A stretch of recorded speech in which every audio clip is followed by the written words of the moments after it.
Oi pessoal, tudo bom? Hoje nós vamos estudar as vanguardas europeias. No início do século XX irão surgir movimentos artísticos que vão buscar reinterpretar a realidade, vão ter uma nova visão de mundo, uma realidade que está conturbada, uma realidade de conflitos. A partir dessas novas visões de mundo, nós teremos uma nova posição diante dessa realidade. A esses movimentos artísticos nós chamaremos vanguardas, que serão a representação da libertação total na arte. Não há mais uma preocupação com a compreensão do público em relação à obra produzida. O que interessa é a interpretação exposta, independente daquilo que vão pensar ou até mesmo entender. Temos então aí as vanguardas artísticas europeias, que irão influenciar toda a arte no Ocidente no século XX. A origem do nome vanguarda.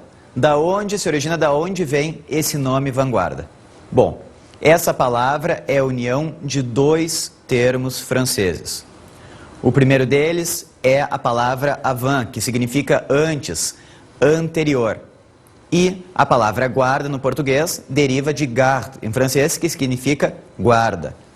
Temos então uma guarda avançada na arte, ou seja, um determinado grupo representativo da arte que estará à frente, sempre avançado em relação ao restante das manifestações artísticas, numa metáfora de um batalhão, ou seja, um batalhão sempre tem uma guarda avançada, aquele que está despontando. Essa é a intenção desses movimentos, sempre estarem à frente do seu tempo. É justamente o que vai acontecer, porque eles vão acabar chocando e vão acabar rompendo todo e qualquer valor artístico e cultural do passado, justamente por essa questão de estarem sempre avançados. Contexto histórico. As vanguardas vão acontecer numa época conturbada, num momento em que logo teremos como consequência sérios conflitos, como a Primeira Guerra Mundial. Mas o que está acontecendo nessa época? Nós teremos a eclosão da Guerra Mundial devido à disputa de novos mercados consumidores por países que estão disputando terras da Ásia e da África. É o neocolonialismo que já vai começar no final do século XIX e vai se desenvolver ultrapassando e chegando até o século XX. Essa disputa de novas terras vai aumentar a rivalidade entre países. Esses países vão fazer de tudo para conseguir com que outros países concorrentes em desenvolvimento sejam impedidos de evoluir economicamente e comercialmente. Essa disputa por novos mercados entre países vai estimular a disputa entre nações, ou seja, vão começar a surgir movimentos nacionalistas que vão buscar agregar povos de semelhante cultura para a formação de estados. Teremos entre esses movimentos o pan-eslavismo, liderado pela Rússia, o pan-germanismo, liderado pela Alemanha, e o revanchismo francês, que visava recuperar a região da Alsácia-Lorena. O estopim da Primeira Guerra Mundial vai acontecer no dia 28 de junho de 1914, com o assassinato do rei Ferdinando Francisco e da sua esposa em Sarajevo. A partir daí, então, a eclosão da Primeira Guerra Mundial. Os movimentos de vanguarda vão acabar servindo como uma espécie de profecia em relação a essa eclosão da Primeira Guerra Mundial. Serão a representação desse clima conflituoso que a gente vai ter nos primeiros 14 anos do século XX. Em 1917, nós teremos uma espécie de vanguarda social na Rússia, né? A facção bolchevique, que vai acabar fazendo a Revolução Russa, liderada por Lenin. Teremos então a primeira nação soviética do mundo. Estará acontecendo também o final do ciclo burguês, ou seja, aquela classe representativa da Belle Époque francesa que vai em busca do luxo material, que vai em busca do poder material, vai estar em derrocada. A crise dos valores burgueses e a crise de todos os valores estarão acontecendo, ou seja, vai haver uma perda de sentido da existência justamente pela questão terrível da guerra. A filosofia, a moral, a religião não servirão mais para explicar esse clima conturbado que está acontecendo no mundo. E nem mesmo a questão técnico-científica, a euforia técnico-científica que a gente tem no início do século XX vai servir para amenizar esses conflitos existenciais. A partir daí, então, que surgirão as vanguardas com uma nova visão de mundo, com uma reinterpretação da realidade. Mas essa reinterpretação da realidade visa, como ponto principal, o rompimento com tudo aquilo que é passado. Destrói-se o passado, não visando construir algo novo, mas simplesmente negar aquele passado. Por isso, teremos, na maioria das vanguardas, movimentos desconstrutivos, movimentos destruidores, que têm como preocupação principal acabar com o que existe de tradição na arte e na cultura. É a partir desses movimentos de vanguarda que depois dele teremos novas artes que acabarão reestabelecendo conceitos artísticos. Ou seja, a grande importância das vanguardas são a questão da libertação artística, a questão da desconstrução, do rompimento com a tradição, para a possibilidade de uma nova criação, de uma nova linguagem artística. Na aula de hoje a gente vai ver aquelas vanguardas europeias que mais influenciaram a arte no Ocidente e no Brasil. Nós temos diversas vanguardas, mas as que se destacam são o futurismo, o cubismo, o dadaísmo e o surrealismo. Se lembrando que o dadaísmo é o que tem um caráter mais forte de destruição. Mais do que a simples tendência, uma vanguarda representa a mudança de crenças experimentadas no pensamento e na arte do mundo ocidental, desde o início deste século. Toda vanguarda sempre se caracteriza pela sua agressividade, manifestada no antilogismo, no culto a valores estranhos. Os poderes mágicos, a beleza da anarquia, o instantaneísmo, o dinamismo, a imaginação sem fio. As vanguardas. É importante salientar que todas as vanguardas europeias farão diversos manifestos. É a partir desses manifestos que haverá a discussão da arte e a discussão da sociedade. E ali nós teremos o ponto de vista e o protesto desses movimentos artísticos. Ou seja, tem como essência a questão da arte, mas acabarão sendo movimentos sociais, ou pelo menos movimentos que tentam motivar a questão social de libertação ideológica. A primeira delas é o futurismo, que vai ter o seu primeiro manifesto publicado em 1909 no jornal Le Figaro, na França. Tem como líder teórico Filippo Tommaso Marinetti, que é italiano culturalmente, porque na verdade ele nasceu no Egito na época em que seu pai vai para o canal de Suez em busca do fácil enriquecimento, né? Muito bem. Depois, Filippo Tommaso Marinetti voltará à França, completará seus estudos e acabará formando o movimento futurista. O movimento futurista vai influenciar todas as demais vanguardas. Mas o importante deles são os seus manifestos. Na verdade, o futurismo é uma arte com muito mais manifestos do que manifestações, com muito mais teoria do que prática. Nós vamos ter mais de 30 manifestos futuristas, enquanto as manifestações artísticas são mais escassas. É importante salientar que o futurismo, mesmo tendo acabado antes do fascismo na Itália, vai servir na sua fase final como máquina de propaganda do fascismo. Marinetti vai simpatizar com as ideias de Mussolini. E também é muito relevante a ideia de que o futurismo vai acabar influenciando e muito os países de língua latina. Não é à toa que, em 1922, os modernistas brasileiros, na época, eram chamados de futuristas. A principal influência no modernismo brasileiro, ou seja, o modernismo brasileiro, que é uma vanguarda artística brasileira, tem como principal influência e base, ou pelo menos base inspiradora, o futurismo de Marinetti. Principal estímulo artístico e intelectual dos jovens renovadores de São Paulo.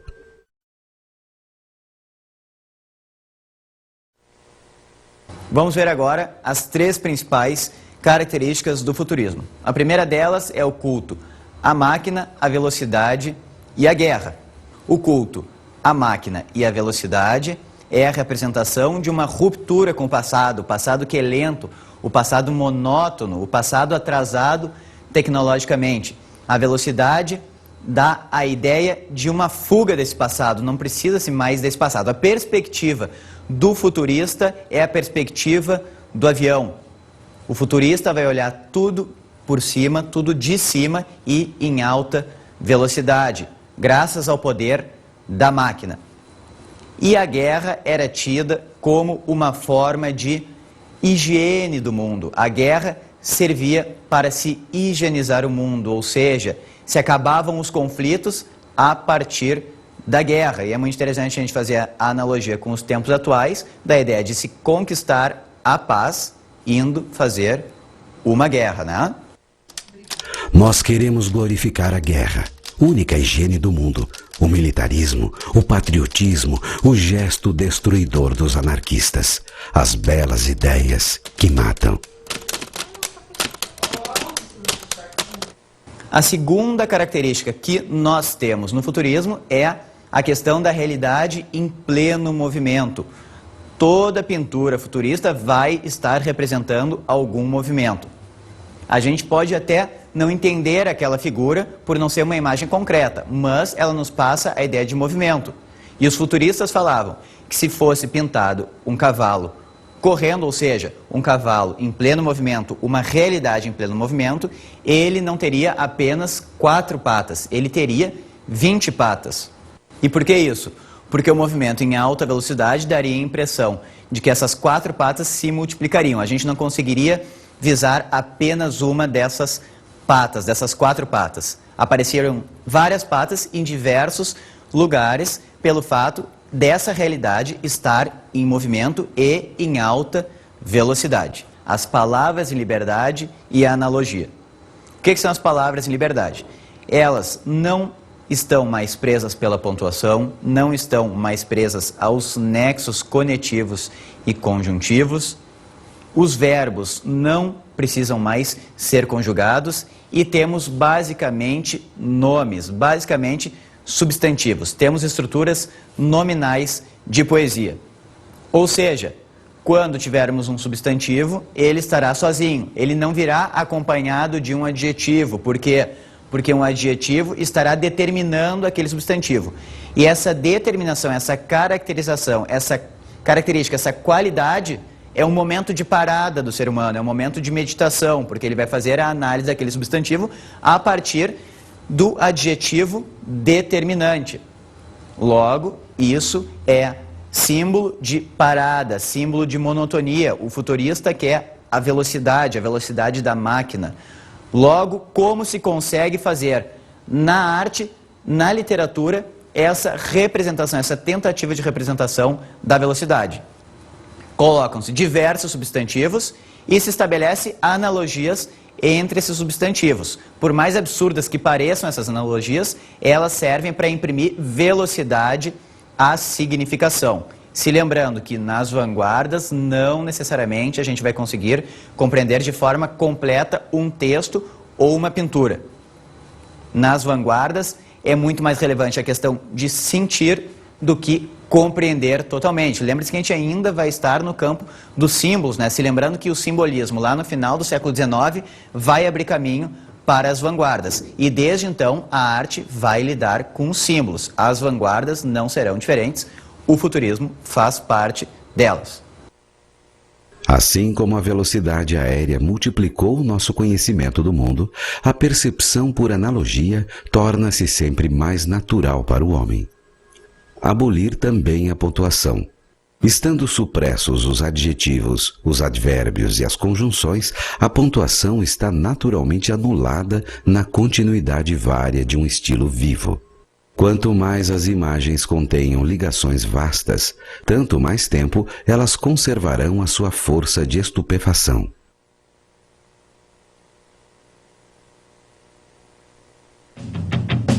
Cubismo. Essa vanguarda vai começar em 1900 e VII, e tem como principais nomes na pintura Pablo Picasso e Mondrian, e na literatura Apollinaire. A primeira obra cubista vai surgir em 1907, se chama Les Demoiselles d'Avignon, ou seja, As Senhoras d'Avignon, pintado por Pablo Picasso. Nessa obra vocês vão conseguir observar que existem diversas mulheres e cada uma dessas mulheres está em um diferente ângulo. E às vezes a cabeça de uma mulher não está no mesmo ângulo do seu corpo. Nós temos ali a simultaneidade de ângulos. Essa obra é o ponto de abertura das vanguardas europeias. E teremos na literatura a obra revolucionária Caligramas de Apollinaire, onde veremos poemas com formas, com figuras. Temos ali então uma mistura de artes plásticas com literatura. Um dos seus poemas mais famosos encontraremos num único poema a forma de uma pomba, um esguicho d'água e de um olho. Vamos agora às características do cubismo. A primeira delas é a integração das diversas formas de arte. Como vocês viram naquele poema de Apollinaire, a gente tem a integração das artes plásticas com a literatura. O que haverá também em muitos quadros do cubismo é a colagem de elementos. Por exemplo, um recorte de jornal ou um pedaço rasgado de jornal colado no quadro. É a partir daí, então, que surge a colagem na pintura. Cada vez mais haverá essa mistura de artes, ou seja, esse hibridismo de arte que a gente não pode simplesmente dizer que faz parte de uma única manifestação artística. Não podemos dizer, então, que Caligramas de Apollinaire é somente um livro de literatura. Ali são apresentadas também obras de artes plásticas, só que é uma forma preenchida com um poema. Outra característica e fundamental no cubismo é a realidade fracionada. O que é a realidade fracionada? É a superposição de planos numa pintura.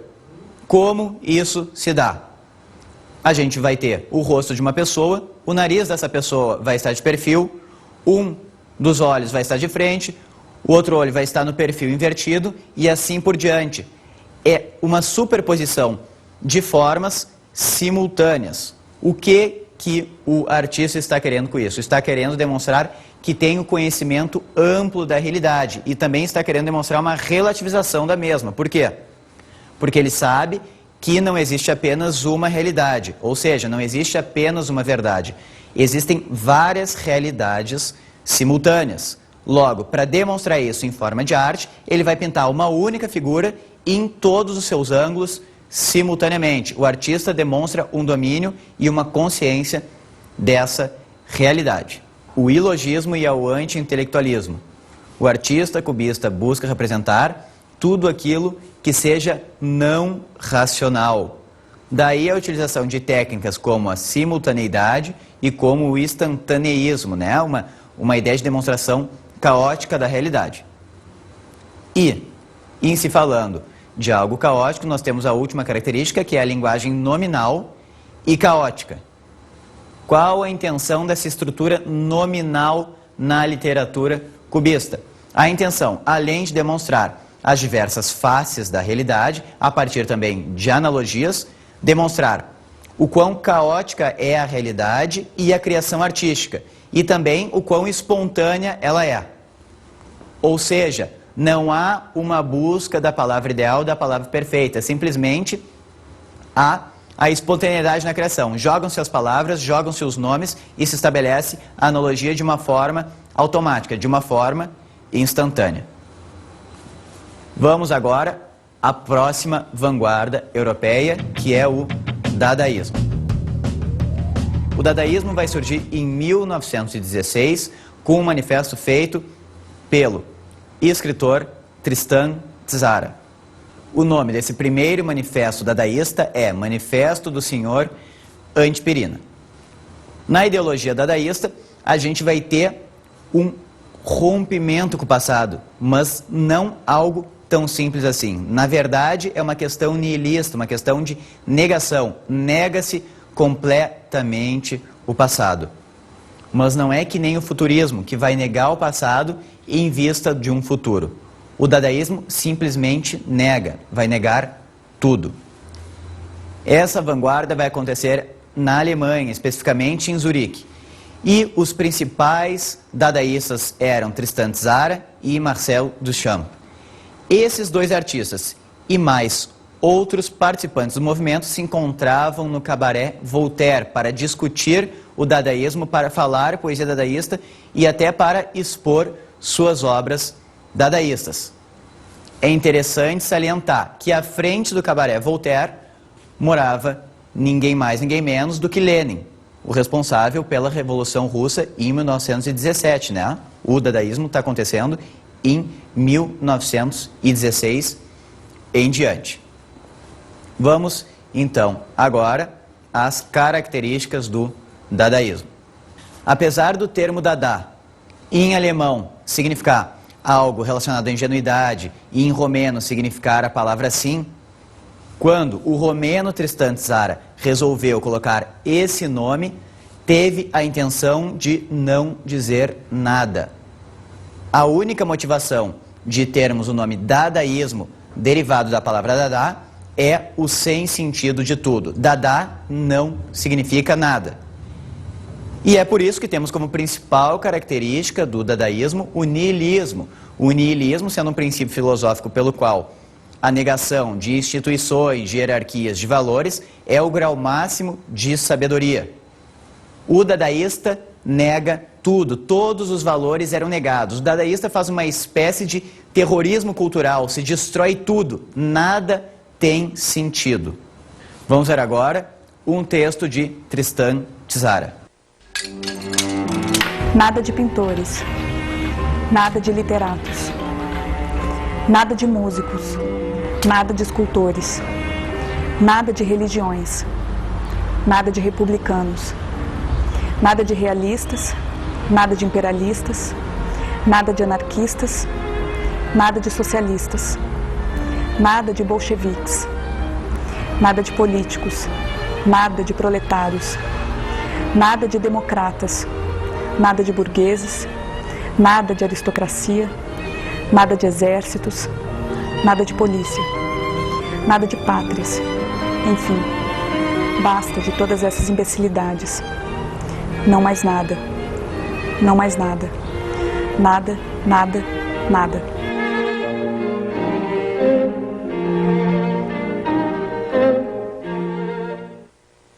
A próxima característica é a oposição a qualquer tipo de equilíbrio.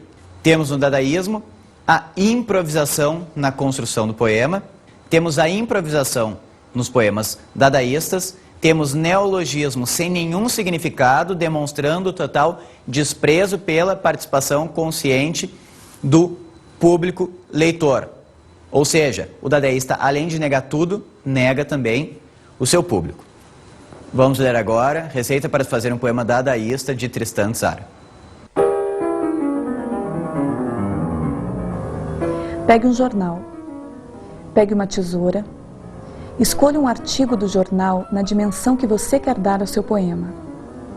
Recorte o artigo. Depois recorte algumas palavras do artigo e as ponha numa pequena bolsa. Sacuda-a suavemente. Tire em seguida cada palavra uma após a outra. Copie honestamente na ordem em que saíram da bolsa. E o poema estará pronto e parecido com você. E você será um poeta de original, fascinante sensibilidade, ainda que a plebe não o compreenda.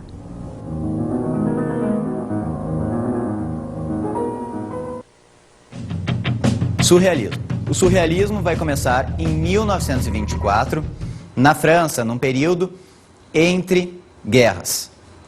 Disse que o surrealismo é a única vanguarda que constrói arte, ou seja, não tem mais aquele intento somente de desconstrução, e sim de constituir algo. Diferentemente do dadaísmo, que vai construir obras que não dizem nada, sendo essa a sua única intenção, a obra surrealista sempre dirá algo. Não existe pintura surrealista ou poema surrealista que seja gratuito. Sempre teremos uma chave de significação a partir da construção de símbolos, símbolos inusitados, símbolos que por vezes nós não conseguimos compreender, mas que estão relacionados a algo, sempre numa questão onírica. O surrealismo sempre vai estar relacionado a algo mais transcendental, a algo que não é concreto, mas sempre se lembrando, no surrealismo a gente tem arte que significa. Os principais nomes do surrealismo são André Breton, que é o líder dos surrealistas, Salvador Dalí na pintura, e a gente vai ter Luiz Buñuel no cinema, com o seu famoso filme O Cão Andaluz, de 1917. Vamos agora às características do surrealismo. A primeira delas é a emancipação total do homem. Não se preza somente a libertação na arte, a libertação total do homem, seja de família, seja de sentimentos, seja do mundo. Ou seja, é o homem livre para a criação artística livre. Estudo dos sonhos e das formas não racionais de conhecimento. A gente vai ter muito como base dos surrealistas a interpretação dos sonhos de Freud e a busca desse mundo onírico, desse mundo do subconsciente e desse mundo do inconsciente, e a tentativa de representação na arte, a partir de símbolos. Temos também a arte como ferramenta de investigação do subconsciente. E realidade, teremos nessa característica a relação de objetos incongruentes. E qual o objetivo disso? Causar um efeito inusitado ao espectador, causar o estranhamento. Se lembrando que isso só acontece porque estamos falando de subconsciente, estamos falando do mundo dos sonhos. Agora vamos à arte figurativa e à arte abstrata. A arte abstrata teve o seu grande desenvolvimento com as vanguardas europeias, e é a partir dali que as portas para a arte abstrata serão abertas. O que acontece na arte abstrata? Nesse tipo de representação artística, não se busca demonstrar algo concreto, não se busca fazer a representação de um objeto existente em nossa realidade, como é a arte figurativa. O que nós temos na arte abstrata é a demonstração de a essência de algo, a essência de uma força, ou a essência de um movimento, a essência de alguma direção de pintura, mas nunca algo concreto, nunca algo objetivo. Nós poderíamos classificar, então, de forma mais superficial, a arte figurativa como algo mais objetivo e a arte abstrata como algo mais subjetivo, relacionado muitas vezes ao símbolo.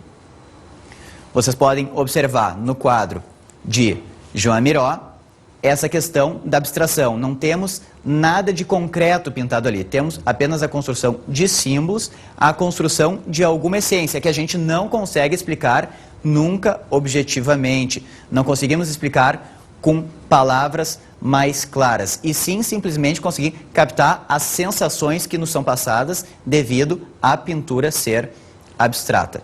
Vamos agora às dicas de estudo.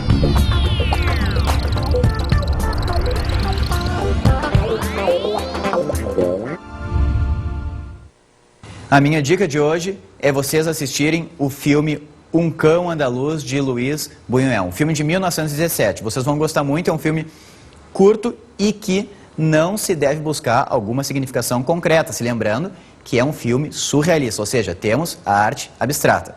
Bem, pessoal, por hoje é isso, bom estudo para todos e até uma próxima. Tchau!